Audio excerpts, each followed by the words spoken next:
10টা বছর হযরত ওমরের মতো সাহাবী, নবী বলতেন আমার পরে যদি কেউ নবী হতো তাহলে ওমর হতো নবী।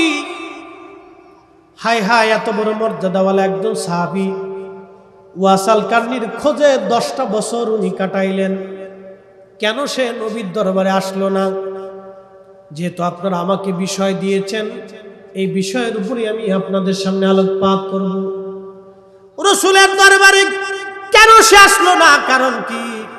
ও যুবকেরা শুনিয়া যান, বাকুলিয়া মুসলমানেরা, মাইকের আওয়াজ যত দূরে যায়, চট্টগ্রামের বাবাজিরা, ও মায়েরা, বোনেরা, আজকে শুনে যান কিসের জন্য সে নবীর দরবারে আসে নাই।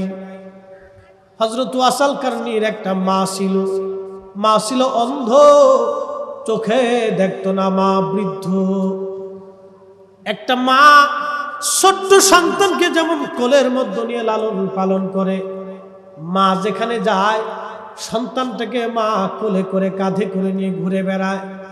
আমি দেখেছি ঢাকা শহরে একটা মা ইট ভাঙতেছে, কিন্তু সন্তানটা আমার পিঠের মধ্যে বেঁধে রাখছে। সন্তান পিঠের মধ্যে বেঁধে রাখছে, মা ইট ভাঙতেছে। আহা, সারাদিন ইট ভাঙ্গার পরে 500 টাকা রুজি করবে একটা নারী। সারাদিন ইট ভাঙ্গা 500 টাকা 700 টাকা রুজি করে, কিন্তু মা সন্তান আর কোথায় রাখবে? পিঠের মধ্যে মা ঝুলাইয়া, সন্তান ঝুলাই ইট ভাঙতেছে। মা যেখানে যায় সন্তান সেখানে চলে যায়। মা গাড়িতে, সন্তান গাড়িতে, মা নদীতে, সন্তান নদীতে, মা পানিতে, সন্তান মায়ের কোলে। মা ছাড়া যেমন সন্তান টিকতে পারে না, মা সন্তান ছেড়ে দেয় না। বাস্তবতা থেকে যদি বুঝাইতে চাই রে যুবক, ও যুবতী বোনেরা, তোমরা শুনিয়ে নাও, একবারে বাস্তবতা থেকে বলি, মা কি জিনিস যদি আরো বুঝতে চাও তাহলে পরিষ্কার মতো আমি আপনাদেরকে বলি। আপনারা অনেক সময় গরু পালেন, ছাগল পালেন, গরু ছাগলের বাচ্চা প্রসব হয়। বাচ্চা হওয়ার পরে এই বাচ্চাটাকে কোলে করে আপনি যদি হাঁটেন, ছাগলের রশি খুলে দিবেন, গরুর রশি আপনি কেটে দিবেন, গরুর বাছুর আর বাচ্চাটাকে আপনি কোলের ভিতরে নিয়ে সারা চট্টগ্রাম দিয়ে যদি ঘুরেন, ওই গাভী আপনার পিছু ছাড়বে না। গাভী আপনার পাগল না, কারণ গাভীর বাচ্চাটা আপনার কোলের মধ্যে আছে। গাভী বাচ্চার মায়া, মা গাভীটা দূরে চলে যেতে চায় না, কারণ সে মাতৃত্বের স্বাদ আস্বাদন করেছে। সে একটা মা। এই গাভীর কলিজার ভিতরে বাচ্চার মহাব্বত যিনি দিলেন, সেই মালিকের নাম কি? আল্লাহ। বুঝে যান, এখান থেকে বুঝে। যুবকরে, তোমাকে মা চিনাচ্ছি। অনেক যুবক মাকে গালি দেয়, বাবাকে গালি দেয়, দেয় না? মাকে গালি দেয়, বাবাকে গালি দেয়। যুবক, আমি তোমাকে বলতেছি, ওয়াসাল কারনির কেন এত দাম হয়ে গেল? হযরত ওমর 10টা বছর ধরে তারে তালাশ করলো। দেখেন, নবীর দরবারে এত বছর কাটাইলো ওমর, এত যুদ্ধ বিগ্রহ করলো। আল্লাহর নবী কখনো বলেন নাই ওমর রে তুমি হাত বাড়াইবা, হাত তুলতে দেরি হবে, আল্লাহ ফিরাইতে ফিরাবে না। কিন্তু এই কথা ওমরের বেলায় আল্লাহর নবী বলে যান নাই। হযরত ওয়াসাল কারনির বেলায় নবী যেই কথা বলে গেলেন, 10টা বছর ধরে ওমর তারে তালাশ করতেছে, এই লোকটারে কোথায় পাবো? ওয়াসাল কারনি সাইকুল হাদিস ছিল না, মুনাজারে মিল্লাত ছিল, মুফতি আজম ছিল। এরে মুফতি আজম, একটু ফিকের মাসলা কিতাবাদি পড়তে বলে তোর ভাবের তলায় বসে না, তো বিরাট বড় মুফতি সাহেব। অহংকার কি, শয়তানের ভাই কোথাকার। আর একটু জনপ্রিয় বক্তা এগুলিকে তার ভাবের কোনো শেষ থাকে না। এই চট্টগ্রামবাসী, ওয়াসাল কারনি সাইকুল হাদিস না, মুফতি আজম না, মুনাজারে মিল্লাত না, বীর মুজাহিদ না, বিরাট বড় রাজ্যের অধিপতি না। পরে শোনাচ্ছি আমি তার কথা। আসেন, মা কি জিনিস আমি যুবকদেরকে বুঝাই যাই। যুবকরে শুনিয়া যাও, মা কি জিনিস। ওই গাভী সারা চট্টগ্রাম বড় যদি আপনি ঘুরেন, গাভী আপনার পিছু ছাড়বে না। গাভী আপনার পাগল না, খাবারের জন্য না। গাভীর বাচ্চাটা আপনার কোলের মধ্যে, গাভী বাচ্চার পিছু ছাড়ে না। ওই আপনি নদীর মধ্যেও যদি ঝাঁপায় পড়েন, পাশেই মনে হয় সাগর, এই আপনার কি বলে নদী, কর্ণফুলী নদী, এই নদীর মধ্যে যদি ঝাঁপায় পড়েন দেখবেন গাভী আপনার পিছে পিছে ঝাঁপায় পড়ছে। কি কথা কোন ঠিক কিনা? দুই জাহানের রাজত্ব আল্লাহ তাআলা দিয়ে দিচ্ছে, কিন্তু ক্ষুধা বরণ করেছেন, অভাব বরণ করেছেন, গরিবত্ব বরণ করেছেন, তার সাহাবীরাও গরিবত্ব বরণ করেছে।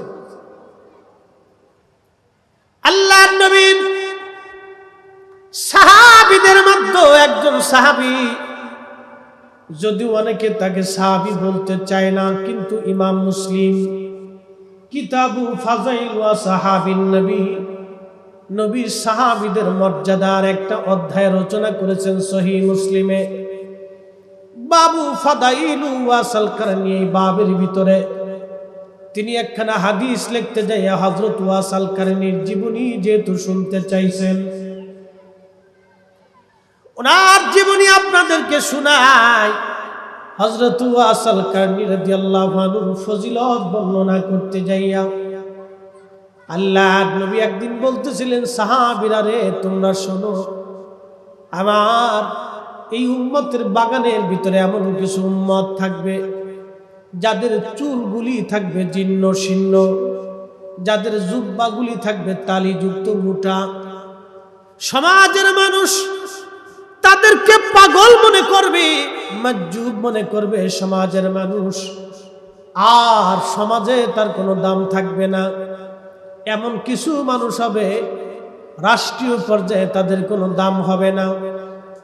ধরেন এই সুন্দর বিরাট বড় পজিশন আসছে, রাজনৈতিক মঞ্চ, ওখানে গেলে তার কোনো মর্যাদা নাই, ডিসি অফিসে তার কোনো দাম নাই, আপনার ওই এসপি অফিসে তার কোনো মূল্য নাই, সচিবালয়ে তার কোনো মূল্য নাই, পার্লামেন্টেও তার কোনো দাম নাই, সামাজিক বড় বড় অনুষ্ঠানগুলির মধ্যে তার কোনো মূল্য নাই।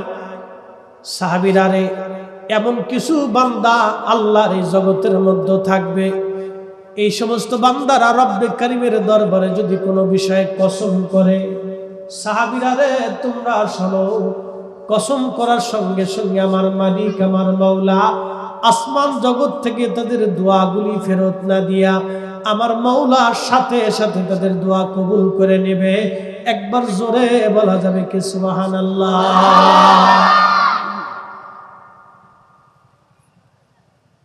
সাহাবীরা বলল, ইয়া রাসূলুল্লাহ, এরকম মানুষ কি আমাদের মধ্যে আছে? আল্লামা ইমাম জৌজি আজ থেকে 900 বছর আগে উয়ুনুল হিকায়াতের মধ্যে লেখেন, ইমাম জৌজি 900 বছর আগে উয়ুনুল হিকায়াতের মধ্যে তিনি লেখেন, নবীজি বলতেছিলেন, হ্যাঁ সাহাবীরা আমাদের মজলিসেও একজন আছে।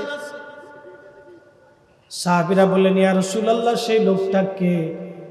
নবীজি বললেন, সেই লোকটার বাড়ি ইয়ামানের কোন অঞ্চলে, তার নাম ওয়াইস আল কারনী। একবার জোরে বলা যাবে কি মারহাবা?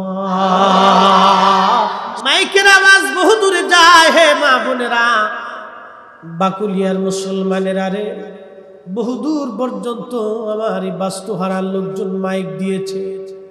সুদূর ওই মোড় থেকে আমি শব্দ শুনতে শুনতে আসছি, ভাবছিলাম সামনেই বুঝি মাহফিল, আরো আগে কেন আরো সামনে। আমার ভাই গাড়ির মধ্যে ছিলেন, আইব ভাই, বন্ধু আমার খুব মনোযোগ দেন। বিরাট দূর পর্যন্ত মাইক দিয়েছেন, কারণ কি এলাকার অনেকেই মাহফিল আসবে না, তারা ঘরের মধ্যে বসে যাতে ওয়াজ শুনে।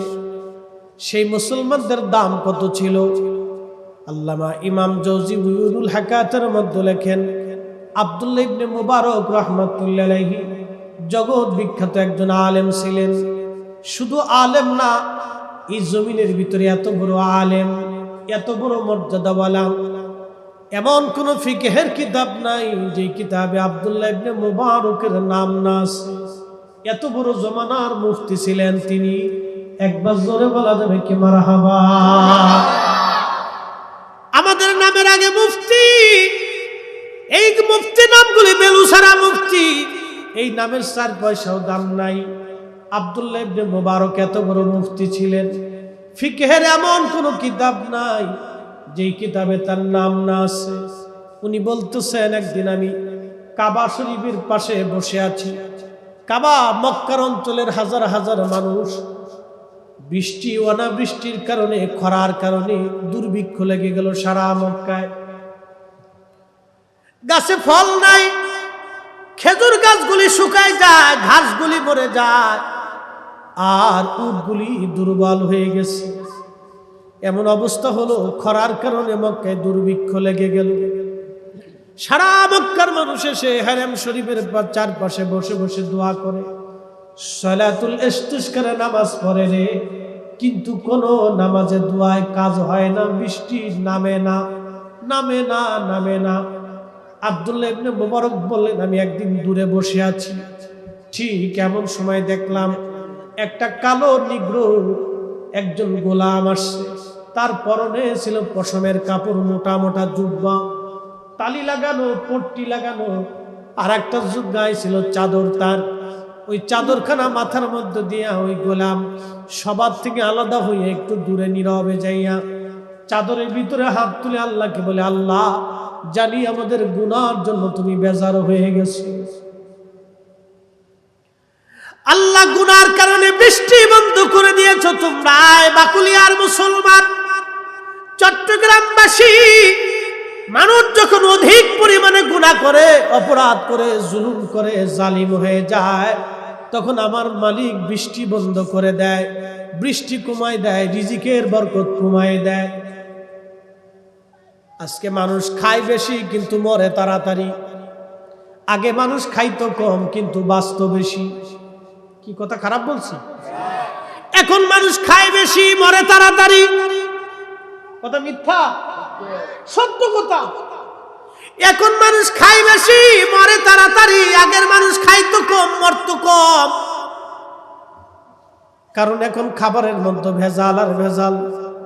খাবেন কি? কি খাবেন আপনি? ফলের মধ্যে ভেজাল, শালির মধ্যে ভেজাল, পানির মধ্যে ভেজাল, ডাবের মধ্যে ভেজাল, কাঁঠালের মধ্যে ভেজাল, আমের মধ্যে ভেজাল, আনারসে ভেজাল, শরবতে ভেজাল, বিরিয়ানিতে ভেজাল, রুটিতে ভেজাল। কি খাবেন আপনি বলেন তো? তুন্দুল একটা বানাইছে, এটা ভিতরে সুডা দেয়, সুডা দিলে ফুলে। এটা খাইলে মানুষের রোগ ছাড়া কি হবে? কি কথা মিথ্যা বলতেছি? আপনি খান ফারুটি, ফারুটি তেল দিয়ে ভাইজে দিছে, 3 দিনের তেলও আছে। মন খারাপ করার কিছু নেই। আজকের তেল এটা জ্বালাইছে অর্ধেক, কালকে আবার ওটার ভিতরে মিক্সার করে দিয়ে ভাইজে দিছে। খান, খাওয়ার পরে খালি গ্যাস টিকে ধরে, এরপরে খালি সার্জেল খায়, ওই আর কি কি বড়ির নাম আছে, এটা খায়, খায় এটা খায়, আর ওটা খায়, ওষুধ খায় আর খাবার খায়, ওষুধ খায় আর খাবার খায়। তো এইগুলি খাইয়ে তো কোনো লাভ নেই, 4 পয়সা মূল্য নেই। যেই খাবার খাইয়ে ওষুধ খাইতে হবে, ওই খাবার না খাওয়াই ভালো। কি কথা খারাপ করছি? যেই খাবার খাইয়ে ওষুধ খাইতে হবে, ওই খাবার না খাইয়ে, যেই খাবার খাইলে ওষুধ খাওয়া লাগে না, ওইটা খান। কচু শাক খান, পোলট্রি মুরগি খাওয়ার দরকার নেই। সোজা বাংলা হিসাবে। চট্টগ্রামবাসী শুনিয়া যান, আল্লাহর বান্দা চাদরের মধ্যে হাতখানা দিয়ে বলে, রব্বে কারীম, গুনার কারণে তুমি বেজার হইছো গো আল্লাহ। আল্লাহ বৃষ্টি নাই, বৃষ্টির অভাবে খরা পড়ে গেছে, খুবই কষ্টের মধ্যে আছে তোমার বান্দার। আল্লাহ তুমি এক্ষুনি বৃষ্টি দাও, দেরি করো না রব, বৃষ্টি এক্ষুনি দাও, তাড়াতাড়ি দাও, তাড়াতাড়ি দাও। আব্দুল্লাহ ইবনে মুবারক বলতেছেন, আমি দূর থেকে কান লাগায় শুনতেছি যে সব হাজার হাজার মক্কাবাসী দোয়া করলো, বৃষ্টি নামলো না। কিন্তু ওই গোলাম নিগ্রো, চেহারা কালো, চাদর মোড়া দিয়ে আল্লাহরে ডাকে, আল্লাহ তাড়াতাড়ি বৃষ্টি দাও, এক্ষুনি দাও, এক্ষুনি দাও, দেরি করবা না, এক্ষুনি দাও। আব্দুল্লাহ ইবনে মুবারক বলেন, আমি দেখলাম আকাশে মেঘ জমে গেল, অজর দ্বারা বৃষ্টি নামতে লাগলো। চিৎকার মেরে বলবেন কি আল্লাহু আকবার। কি বুঝলেন? নামান তো বৃষ্টি, নামান তো বৃষ্টি। এদেশে আলেমের তো অভাব নাই, 60 লক্ষ আলেম আছে, 60 লাখ, 60 লক্ষ আলেম ওয়াজ করে। তবলিগ জামাতের লোকেরা মসজিদে মসজিদে ঘুরে ঘুরে তবলিগ করে। ফিরেরা আমাদের দেশে ওয়াজ নসিহত তালিম তরবিয়ত করে। আলেম ওলামারা ওয়াজ মাহফিল করে। খতিবরা প্রত্যেক জুমাতে খতিব বক্তা ওয়াজ করে করে শোনায়। তারপরেও বলেন মসজিদে জুতা চুরি বন্ধ হয়েছে। আসতে বলেন হ্যাঁ মুসল্লিরা জোরে কর, জুতা চুরি বন্ধ হয়েছে? ওরাও জানে যে জুতা চুরি। তারপরে মসজিদে জুতা চুরি বন্ধ হয় নাই। খাজা বাবা আজমেরি সামজেরি জবানের কি ফয়জুদ একা ওয়াজ করলেন। তিনি একা ওয়াজ করেছিলেন, মাইক ছিল না, বিরাট বড় প্যান্ডেল ছিল না, মাইকিং ট্যাকিং হইসই লাফালাফি ফালাফালি কিছুই ছিল না, বিরাট জননন্দিত বক্তাও ছিল না, একা ওয়াজ করেছিলেন তিনি সেই দিন। আজ থেকে 1000 বছর আগে একা ওয়াজ করলেন খাজা বাবা আজমেরি। তার জবানের কি ফয়জুদ ছিল একার ওয়াজে। তৎকালীন দুর্ভিক্ষের জমানাতে সনাতন অধ্যুষিত এলাকাতে হিন্দু সম্প্রদায়ের, শিখ সম্প্রদায়, আপনার বৌদ্ধ সম্প্রদায়ের ভিতরে তিনি ওয়াজ নসিহত করলেন একা একজন মানুষ। তার ওয়াজের এমন বরকত ছিল 1 কোটি মানুষ কালেমা পড়ে মুসলমান হইছে। আরো আরো জোরে, আরো জোরে, আরো আরো আরো আরো। পাওয়ার আছে নি? এই হাত উঁচু করে বলেন পাওয়ার আছে? আমরা এই ওলি আল্লাহদের পক্ষে আছি না নাই? যারা বিরোধী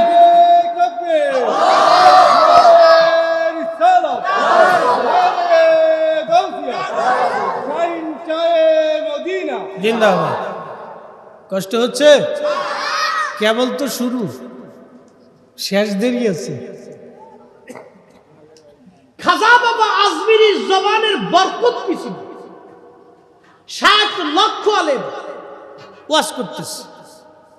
ভারতে আরো 60 লক্ষ হেরা ওয়াজ করে। পাকিস্তানে আরো 60 লক্ষ হেরা ওয়াজ করে।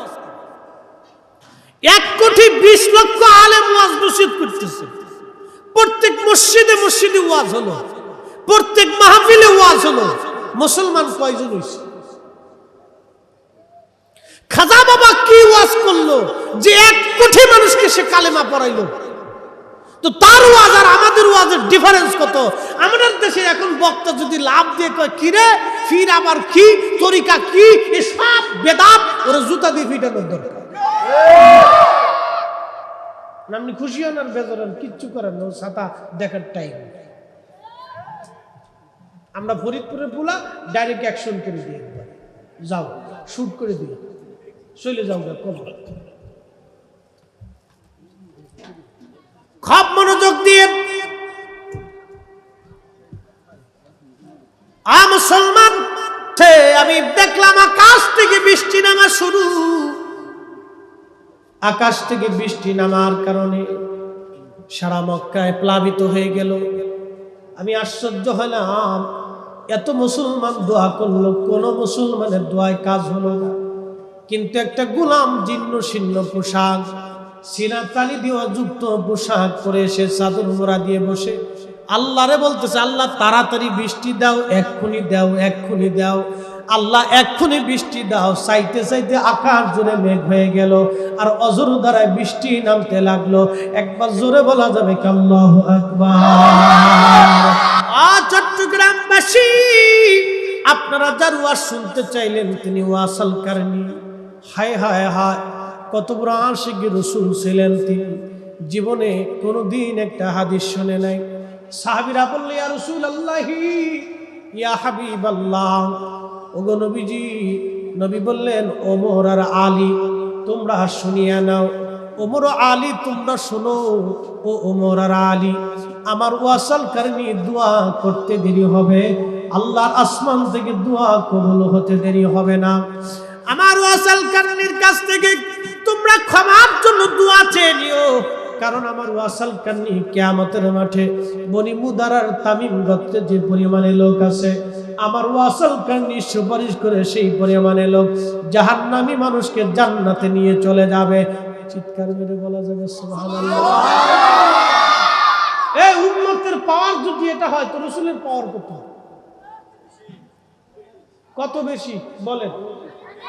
এর সীমানা কত? অনেক কত? এর কোনো সীমানা আছে? এই আমার দিকে তাকান, কোনো সীমানা আছে? রাসূলের ইজ্জতের কোনো সীমানা আছে? নবীর সম্মানের কোনো সীমানা আছে? নাই। নবীর এলেমের কোনো পরিসীমা দিতে পারবেন আপনি? যে এলেম এই পরিমাণে ছিল আর এই পরিমাণে ছিল না, এই অর্ধেক ছিল অর্ধেক ছিল না। রাসূলুল্লাহর এলেমের কোনো সীমানা দিতে পারবেন? নবী বলছেন আনা মাদিনাতুল ইলম, আমি এলেমের শহর। আমি কত শহর? শহরের কথা বলছেন, কয়টা শহর বলবেন? আনা মাদিনাতুল ইলম, আমি ইলমের শহর। তো কতগুলি শহর? ওই শহরের সীমানা কত?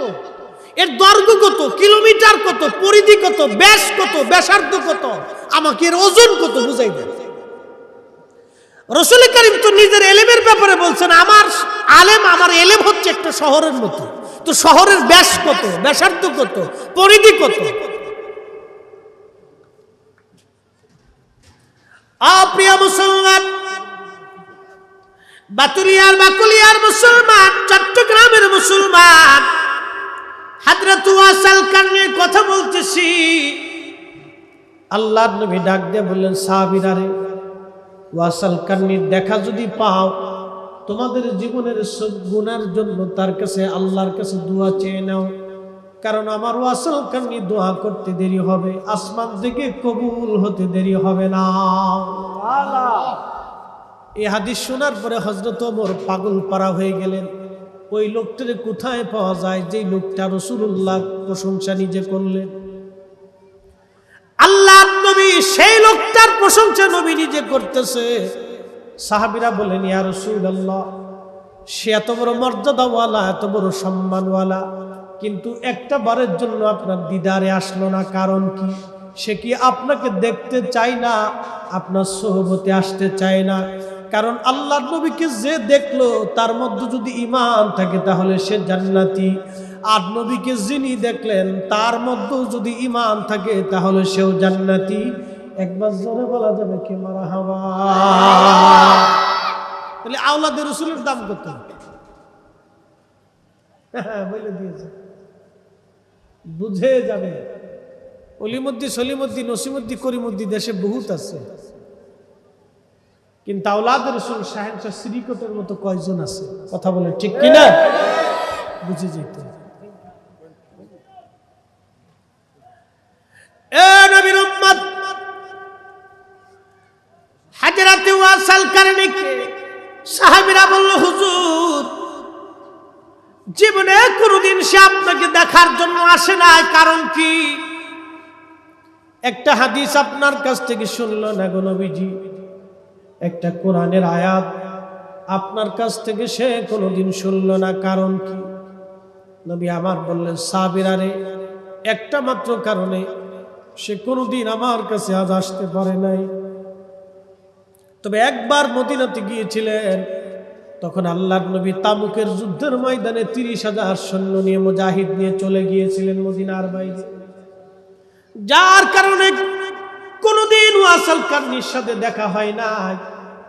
একটা হাদিস রাসূলের 10 থেকে কোনোদিন শোনেন নাই, একটা আয়াতও কোনোদিন শোনেন নাই, কিন্তু তার দাম কত?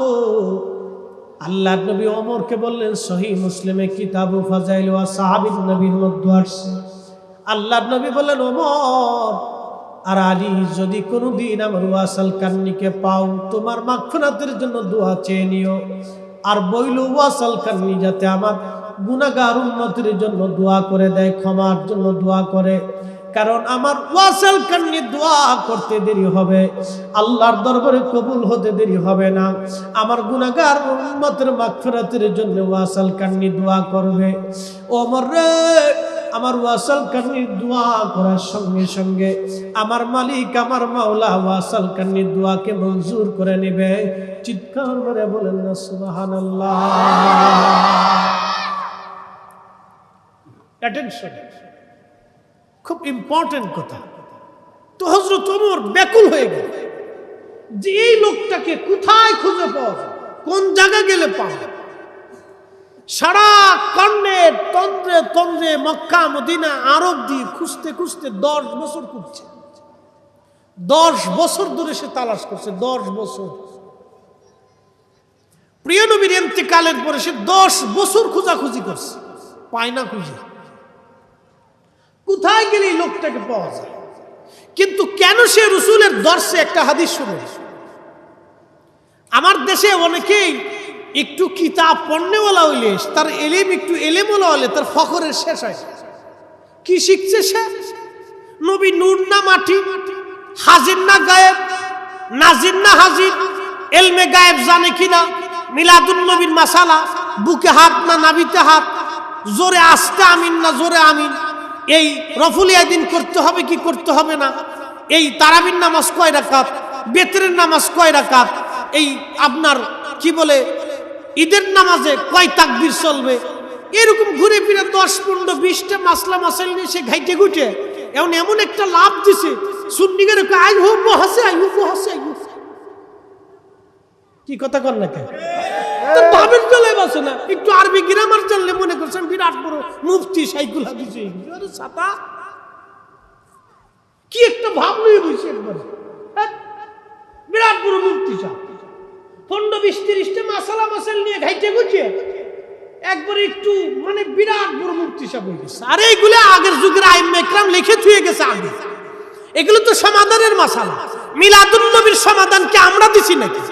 800 বছর আগে ইমাম জাজরি দিয়ে গেছে, 600 বছর আগে ইমাম শামসুদ্দিন নাসিরউদ্দিন দামেশকি দিয়ে গেছে, 550 বছর আগে ইমাম সুয়ুতি দিয়েছে, ইমাম হাজর আসকালানি দিয়েছে, ইমাম সাখাবি দিয়েছে, 450 বছর আগে মোল্লা আলী কারি মাক্কি দিয়েছে, 450 বছর আগে হযরত শাইখ আব্দুল হক মুহাদ্দিস দেহলভী দিয়েছে।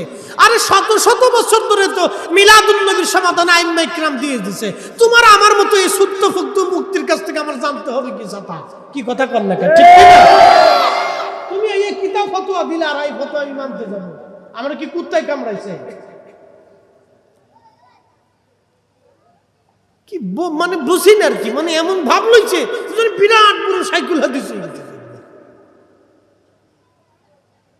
হযরত ওমরের মতো সাহাবী যে রাস্তা দিয়ে হাইটে গেলে শয়তান 40 দিন পর্যন্ত ওই রাস্তা দিয়ে যাইতো না। একসাথে বলবেন আল্লাহু আকবার। কতদিন? 40 দিন পর্যন্ত শয়তান গেছে না ডরে, যদি ওমর আমারে পায় তো ফিটাইতে ফিটাইতে পিঠে চামড়া রাখতো না। সেই ওমরের মতো সাহাবী ওয়াসাল কান্নিকে 10 বছর তালাশ করছে, 10 বছর। রাসূলুল্লাহর দরবারে একটা হাদিসও সে শুনে নেই। তো তার মর্যাদা কি পরিমাণে? আর আমরা দেশে 20-30টা মাসলা মাসাইল একটু ঘাইটে ঘুটে এমন একটা ভাব রয়েছে, বড় বড় আইয়ো বহসে আইয়ো সুন্নিগেরকে বহসে আইয়ো ভাব লইছে কি বহসে আইয়ো বহসে আইয়ো বাবের দলে বসে না।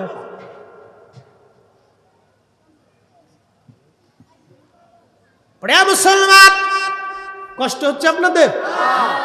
একসাথে বলেন তো আল্লাহু আকবার। না পাবলিক যে আওয়াজটা দূর না। এই আমার এই ছোট মুসল্লিরা শিক্ষিত দিতেছে, বড় মুসল্লি যারা আছে এরা চুপচাপ। আজকে বুঝতেছি না দুপুরে মানে খাওয়ান টাউন দিচ্ছে না, বাড়িতে করে রাগটা করে পাঠা দিচ্ছে। যাওগে বলার কাশি কুশি ছেড়ে দিয়ে একসাথে আল্লাহর বরত্ব ঘোষণা দিবে। জবান কার? আল্লাহর। বন্ধ করে দিলে পৃথিবীর কোনো ডাক্তার আপনার জবান খুলে দিতে পারবে? পৃথিবীর সমস্ত বিজ্ঞান এক জায়গা হলে আল্লাহর দু একটা চোখের মতো চোখ বানাইতে পারবে? পৃথিবীর সব বিজ্ঞান এক জায়গা হলে আল্লাহর দু একটা আপেলের মতো আপেল বানাইতে পারবে? পৃথিবীর সব বিজ্ঞান এক জায়গা হলে আল্লাহর দু একটা বড়ই ফলের মতো একটা ফল বানাইতে পারবে? তাহলে বোঝা গেল বিজ্ঞান অসহায়, আল্লাহ সহায়। কি কথা কোন ঠিক কিনা? ওই যে বিজ্ঞানের জন্য ফালাইতেছিল, বিজ্ঞান সাথে আল্লাহর কাছে কিচ্ছু না, আল্লাহর কাছে কিচ্ছু না। আল্লাহু আলা কুল্লি শাইইন কাদির। এই জন্য আল্লাহ বলছে বান্দা তুই জিকির কর, ওয়ালা যিকরুল্লাহি আকবার, আল্লাহর জিকির সবচেয়ে বড় জিকির। একসাথে জবান খুলে চিৎকার মেরে বলেন আল্লাহু আকবার।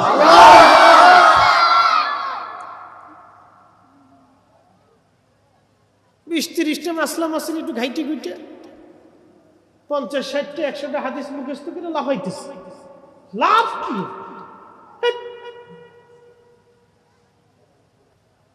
সেদিন একজনকে দেখতেছি বলতেছে, হ্যাঁ তাই আমার সামনে কিতাব পড়তে পারবো নাকি? কমই বক্তা, আল্লাহ মাফ করুন। কি অহংকার হয়েছে!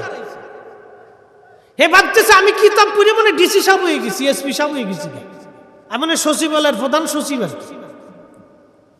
এমন ভাব লইছে। ঢাকা ইউনিভার্সিটির চ্যান্সেলর, আজহার বিশ্ববিদ্যালয়ের চ্যান্সেলর হয়ে গেছে। মানে আরবি গ্রামার একটু শব্দের অর্থটর্থ শিখে একবার একটু কিতাবাদি চর্চা করে মনে করছে আমি বিরাট বড় সাইকুল আছি, এমন ভাব লইছে আর কি। এই শোনেন, 9 লক্ষ বছর ধরে শয়তান ইবাদত করেছিল। 9 লক্ষ। আল্লাহ তাকে একটা লকব দিয়েছিল, মুআল্লিমুল মালায়েকা, চ্যান্সেলর অফ মালায়েকা। পৃথিবীতে কেউ আর এই লকব পাবে না। সমস্ত ফেরেশতাদের মুআল্লিম ছিল, মুআল্লিম, চ্যান্সেলর। একটা অহংকারের জন্য আল্লাহ পাক তাকে শয়তান বানাই দিয়েছে। অহংকারের জায়গা আল্লাহর দরবারে নাই। কথা কোন ঠিক কিনা? সেটা এলিমেন্টটাই করেন, নামাজেরটাই করেন, বক্তব্যটাই করেন, জনপ্রিয়তারটাই করেন, পয়সার করেন, ক্ষমতার করেন। আল্লাহর কসম করে বলি, আল্লাহর দরবারে কোনো অহংকারের সার পয়সার দাম নাই। যে অহংকার করবে বুঝবেন এটা শয়তান। ও শয়তানের খালাতো ভাই, আজাজিলের সফর সঙ্গী। ওর এলেম এক মুহূর্তের মধ্যে শেষ। ও সার পয়সাও দাম নাই। ওর শয়তান আর ওর ভিতর কোনো তফাৎ নেই। প্রিয় মুসলমান, 10টা বছর হযরত ওমরের মতো সাহাবী, নবী বলতেন আমার পরে যদি কেউ নবী হতো তাহলে ওমর হতো নবী। হায় হায়, এত বড় মর্যাদাওয়ালা একজন সাহাবী ওয়াসাল কারনির খোঁজে 10টা বছর উনি কাটাইলেন। কেন সে নবীর দরবারে আসলো না? যেহেতু আপনারা আমাকে বিষয় দিয়েছেন, এই বিষয়ের উপরে আমি আপনাদের সামনে আলোকপাত করব। রাসূলের দরবারে কেন সে আসলো না? কারণ কি? ও যুবকেরা শুনিয়া যান, বাকুলিয়া মুসলমানেরা, মাইকের আওয়াজ যত দূরে যায়, চট্টগ্রামের বাবাজিরা, ও মায়েরা, বোনেরা, আজকে শুনে যান কিসের জন্য সে নবীর দরবারে আসে নাই। হযরত ওয়াসাল কারনির একটা মা ছিল। মা ছিল অন্ধ, চোখে দেখতো না, মা বৃদ্ধ। একটা মা ছোট্ট সন্তানকে যেমন কোলের মধ্যে নিয়ে লালন পালন করে, মা যেখানে যায় সন্তানটাকে মা কোলে করে কাঁধে করে নিয়ে ঘুরে বেড়ায়। আমি দেখেছি ঢাকা শহরে একটা মা ইট ভাঙতেছে, কিন্তু সন্তানটা আমার পিঠের মধ্যে বেঁধে রাখছে। সন্তান পিঠের মধ্যে বেঁধে রাখছে, মা ইট ভাঙতেছে। আহা, সারাদিন ইট ভাঙ্গার পরে 500 টাকা রুজি করবে একটা নারী। সারাদিন ইট ভাঙ্গা 500 টাকা 700 টাকা রুজি করে, কিন্তু মা সন্তান আর কোথায় রাখবে? পিঠের মধ্যে মা ঝুলাইয়া, সন্তান ঝুলাই ইট ভাঙতেছে। মা যেখানে যায় সন্তান সেখানে চলে যায়। মা গাড়িতে, সন্তান গাড়িতে। মা নদীতে, সন্তান নদীতে। মা পানিতে, সন্তান মায়ের কোলে। মা ছাড়া যেমন সন্তান টিকতে পারে না, মা সন্তান ছেড়ে দেয় না। বাস্তবতা থেকে যদি বুঝাইতে চাই রে যুবক, ও যুবতী বোনেরা, তোমরা শুনিয়ে নাও।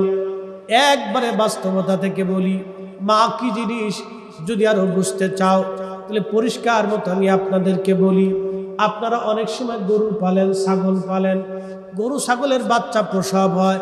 বাচ্চা হওয়ার পরে এই বাচ্চাটাকে কোলে করে আপনি যদি হাঁটেন, ছাগলের রশি খুলে দিবেন, গরুর রশি আপনি কেটে দিবেন, গরুর বাছুর আর বাচ্চাটাকে আপনি কোলের ভিতরে নিয়ে সারা চট্টগ্রাম দিয়ে যদি ঘুরেন, ওই গাভী আপনার পিছু ছাড়বে না।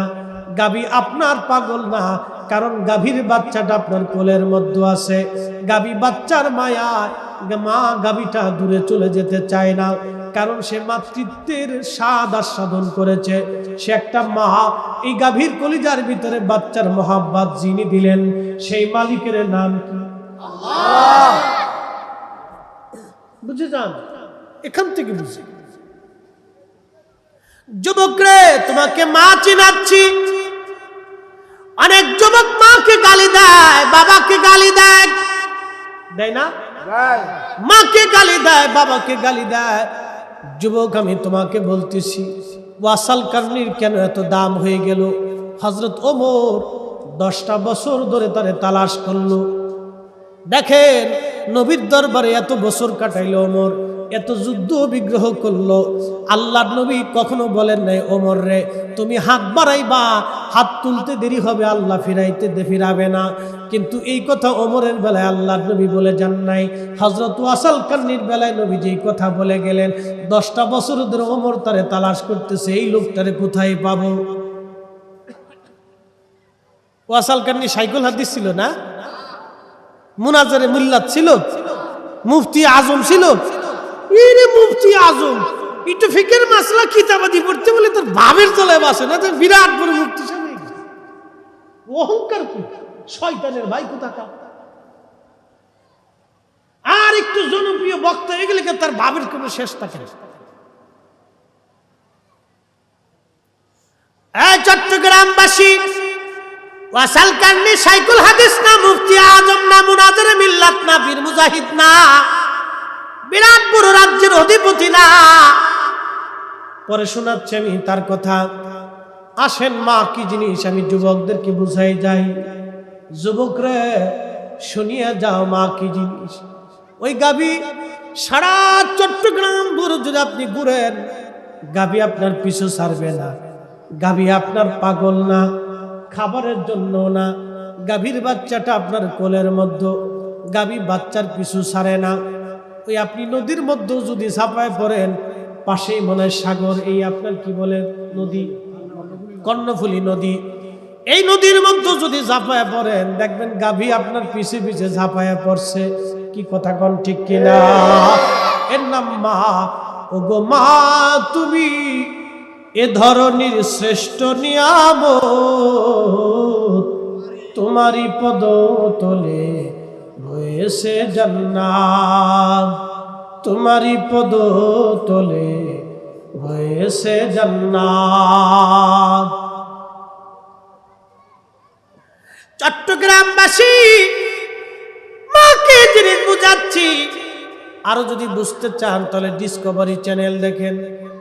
বলে হুজুর ডিসকভারি চ্যানেল কেন দেখতে বললেন? মহিষের পাল বাঘে আক্রমণ করলো, সিংহ আক্রমণ করেছে। সব মহিষ বাঁচার জন্য জঙ্গলে যার যার অবস্থানে সে চলে গেল, কিন্তু বাচ্চা দৌড়ায় সারতে পারে না। সব মহিষ চলে গেল, কিন্তু মা মহিষটা বাচ্চাকে ছেড়ে পালায় গেল না। সে সিংহের সাথে বাচ্চারে বাঁচানোর জন্য মারামারি করে। জোরে বলেন, জোরে জোরে। এই যুবক তোমাকে বলতেছি, এই যুবতী নারী তোমাকে বলতেছি, সংসারে বিয়ে বউ হয়ে আসার পরে শ্বশুরের সাথে যুদ্ধ বাঁধাই দেয়, শ্বশুরের সাথে যুদ্ধ বাঁধাই দেয়, অশান্তি করে ঝগড়া ফাসাদ করে শেষে আলাদা খায়। 6 মাসে 1 বছর না যাইতে বাপ থেকে জুদা হয়ে যায়, মা থেকে জুদা হয়ে যায়, শাশুড়ি থেকে যুদ্ধ হয়। বৌমা শিক্ষক দিয়ে কয় যে আমার জুদা করে না দিলে আমি এই জামাইয়ের ভাত খাবো না। বিরাট বড় যুদ্ধ সংসারে, অশান্তি প্রত্যেক গ্রামে, ওয়ার্ডে, এলাকায়, মহল্লায়, পাড়ায় পাড়ায় অশান্তি। কি কথা কোন ঠিক কিনা? পাড়ায় পাড়ায় পাড়ায় পাড়ায় এই বিষয়ে অশান্তির কোনো শেষ নেই। কত মিছিল, মিটিং, আদালত, এই বিচার সালিসের শেষ নেই। চেয়ারম্যান, মেম্বার, বিচার আচার, মাতবর, সর্দার যারা আছে, বিচার আচার যারা করে, তোর অধিক বিচার এইগুলি নেই। একবারে ব্যাধি, এটা রন্দে রন্দে চলে গেছে, রন্দে রন্দে। করোনা মহামারীর চেয়ে তো ভয়াবহ মহামারী এটা। করোনা মহামারীর চেয়ে তো ভয়াবহ মহামারী। যুবকরে সমস্ত মহিষগুলি পালায় চলে গেল জীবন বাঁচানোর জন্য, কিন্তু মা মহিষটা পালাইল না। ওই মা মহিষটা বাচ্চারে বাঁচানোর জন্য সিংহের সাথে মারামারি শুরু করলো। লড়াই করে মা মহিষটা মারা গেল, জীবন দিয়ে দিল, প্রমাণ করে গেল সন্তানরে আমি আমার জীবনের চাইতে মা হইয়া তোরে বেশি ভালোবাসি। সবাই পালাইছে, আমি মা পালাইতে পারি নাই। আমি তোরে বাঁচানোর জন্য সিংহের সাথে শত্রুর সাথে লড়াই করে আমি আমার জীবন দিয়ে দিলাম, তারপর আমি নিজেকে বাঁচাইতে পারলাম না, তোমাকেও বাঁচাইতে পারলাম না। মা মহিষ প্রমাণ করে গেল জীবন দিয়া, এটার নাম মা। মা মা এই মাকে যে কষ্ট দেয়, আল্লাহর কসম করে বলি মক্কার ইমাম হলেও জান্নাত নসিব হবে না। একবার সহজ বিষয়। আপনি শাইখুল হাদিস হন না সাদা মুফতি আজম হন না মুনাজারে মিল্লাত হন, 4 পয়সা দাম। বিরাট বড় বক্তা, মক্কা মদিনার ইমাম আর বাইতুল আকসার ইমাম, 4 পয়সা দাম। যদি কেউ মাকে কষ্ট দিয়ে 36,000 বছর বাইতুল্লাহতে, মাকামে ইব্রাহিমে, হাতিমে কাবাতে, মাকামে ইব্রাহিমে, খুদার ঘরের ওই আল্লাহর ঘরের পাথর ধরে গিলাপ ধরে যদি কান্নাকাটি করে, তাও ক্ষমা হবে না। মা মাফ না করা পর্যন্ত কোনো ক্ষমা নেই। বুঝে কবরে যায়, বিপদ আছে। এই মা এইভাবে সন্তান লালন পালন করে। নবী আমার বললেন, সাহাবীরা রে, ওয়াসাল কান্নির একটা মা আছে, অন্ধ বৃদ্ধ বুড়া, মা ছাড়া ওয়াসাল কান্নির আর কেউ নাই। আর ওয়াসাল কান্নিরও তার মা ছাড়া আর কেউ নাই। জীবনে কোনোদিন ওয়াসাল কান্নি বিয়ে করে নাই, জীবনে কোনোদিন তিনি বিয়ে করেন নাই। প্রমাণে পাওয়া যায় না যে সে বিবাহ করেছিলেন, তার সংসার হয়েছিল, অথবা ওনার জীবনের ব্যাপক বিবৃতি জীবনী পাওয়া যায় না। কারণ উনি জনমানবহীন থেকে দূরে থাকতেন, সবসময় দূরে দূরে নির্জনে নিবৃতে থাকার চেষ্টা করতেন। ওয়াসাল কান্নি রাদিয়াল্লাহু আনহু, ও মুসলমানেরা রে, হযরত ওয়াসাল কান্নির মা ছিল, মা অন্ধ। ওয়াসাল কান্নি নিজে রান্না করে মাকে খাওয়াই দিতেন। জোরে বলা যাবে কি মারহাবা? মা রান্না করে ওয়াসাল কান্নি মাকে খাওয়াইতেন, মারে গোসল করাইতেন। মা যেমন সন্তানকে গোসল করায়, ওয়াসাল কান্নি মার গোসল করাই দিতেন, মায়ের চুল আশ্রয় দিতেন, মায়ের পোশাকগুলি পরিষ্কার করে দিতেন। মা রান্না বান্না করে মায়েরে খাওয়াইতেন। যেখানে যাইতেন, মা যেমন সন্তান কাঁধে করে নিয়ে ঘুরে বেড়ায়, ওয়াসাল কান্নি তার মা থেকে জুদা হতেন না, মাকে কাঁধে করে নিয়ে ঘুরে বেড়াইতেন। একবার জোরে বলা যাবে মারহাবা? বিরাট বড় মুফতি, 30-50টা 40টা হাদিস মুখস্থ করে একবারে ভাবলেই বুঝছে, অহংকার কিতাব ফামা ঠিক করে না, ভাবলেই শিখি। আমার সামনে কিতাব পড়তে পারবো নি, কিতাব পড়তে পারবো নি, কি কিতাব বলা হয়েছে? অহংকার ছেড়ে দিতে হবে মুসলমান। অহংকারের 4 পয়সাও দাম আল্লাহর দরবারে নাই। 9 লক্ষ বছরের ইবাদত শয়তানের মুহূর্তের মধ্যে শেষ। মুহূর্তের মধ্যে 9 লক্ষ বছরের ইবাদত শেষ হয়ে গেছে। আল্লাহর দরবারে 4 পয়সা মূল্য হয় নাই। হযরত ওয়াসাল কান্নি রাদিয়াল্লাহু তাআলা আনহু, তিনি ওই যে মাকে কাঁধে করে নিয়ে ঘুরে বেড়াইতেন, যেখানে যাইতেন মাকে নিয়ে বেড়াইতেন, যার কারণে রাসূলুল্লাহর দরসে কোনোদিন বসার সুযোগ হয় নাই। একবার তিনি অন্যজনের কাছে মাকে রেখে একটা মুহূর্তে দেখার জন্য গিয়েছিলেন, কিন্তু নবীজি তাবুকের যুদ্ধের ময়দানে চলে যাওয়ার কারণে রাসূল করিমের দিদার তার নসিব হয়নি, এমন একটা বর্ণনা আসছে। হযরত ওয়াসাল কান্নি রাদিয়াল্লাহু তাআলা আনহু, হায় হায়, তার জীবন কি ছিল জানেননি? ইয়ামান দেশের কোন অঞ্চলে ওই কর্ণের মানুষ, কোন বংশের মানুষ, তার জন্য একটা ছোট্ট ঝুপড়ি ঘর বানিয়ে দিয়েছিল, ঝুপড়ি ঘর। এই ঝুপড়ির মধ্যে ওয়াসাল কান্নি থাকতেন। তার দাড়ি ছিল একবারে ঘন, বুক ছিল প্রশস্ত, তার বুক ছিল প্রশস্ত, চেহারা ছিল গোধূল বর্ণের, না সাদা না কালা, গোধূল বর্ণের চেহারা ছিল। একবারে বেশি লম্বাও না বেশি বেঠেও না, মিডিয়াম। গরুনের একজন বান্দা ছিলেন। তিনি পরনের মধ্যে থাকতো কি জানেননি? আমাদের কত সুন্দর জুব্বা, কি সুন্দর পাগড়ি আমাদের মাথায়, আমাদের পোশাক নানান রঙের পোশাক, নানান ধরনের পোশাক আমরা পরি। ওয়াসাল কান্নির একটা জুব্বা ছিল পশম দিয়ে বানানো মোটা, তবে এটা জায়গায় জায়গায় সিরা তালি দেওয়া ছিল। আল্লাহ আল্লাহ, তার দাম কত! রসুল করিম তার প্রশংসা করে গেছে, তার ফজিলত আমার নবী নিজে বর্ণনা করে গেছে। একবার জোরে বলা যাবে কি মারহাবা? শ্রেষ্ঠ নবী দিলামুরি তরিয়ে নিতে রোজাসুরি, পথ না ভুলি তাই তো দিলে পাক কুরআনের বাণী। খুদা তোমার মেহেরবানি, সুন্দর ফুল সুন্দর ফল, মিঠা নদীর পানি, খুদা তোমার মেহেরবানি। তুমি কতই দিলে রতন, ভাই বারাদার পুত্র স্বজন, খুদা পেলে অন্ন জুগাও, মানি চাই না মানি। খুদা তোমার মেহেরবানি, সুন্দর ফুল সুন্দর ফল, মিঠা নদীর পানি, খুদা তোমার মেহেরবানি।